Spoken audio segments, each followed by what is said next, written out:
नमस्कार 89 मराठीत आपल्या सर्वांचं स्वागत आहे. आज 2 जुलै 2026 आज सोलापूर बाजार समितीमध्ये 200 गाड्याची आवक आहे.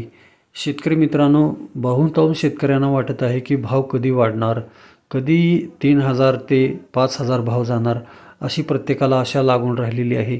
मात्र आगामी 15 दिवसानंतर मार्केट हे वाढणार आहे. आवक थोडीशी शेतकऱ्यांनी कमी करायला हवी. बहुतांश शेतकरी हे थोडासा भाव वाढला की घाईने मार्केटला माल आणत आहे, त्यामुळेच मार्केट हे वाढत नाही. त्यातच बहुतांश शेतकरी हे खराब माल आता आणत असल्यामुळं देखील मार्केट हे दबावात चालत आहे. गेल्या 8 दिवसापासून मार्केट हे सरासरी 17-18 रुपये चालत आहे. आज तर थोडंसं दबावामध्येच चालत होतं. आगामी 15 दिवसानंतर मात्र मार्केट हे चांगलं चालणार आहे. आज सोलापूर बाजार समितीमध्ये टॉप 1 वक्कल हे 2500 ते 3000 रुपये ठराविकच वक्कल विकले गेलेले आहे. तर 1 नंबर कांदा हा 2100 ते 2400 रुपये विकला गेलेला आहे. तर 2 नंबर कांदा हा 1500 ते 1900 रुपये असा विकला गेलेला आहे. तर गोल्टागोल्टी 100 रुपयापासून ते 1400 रुपयेपर्यंत विकत आहे.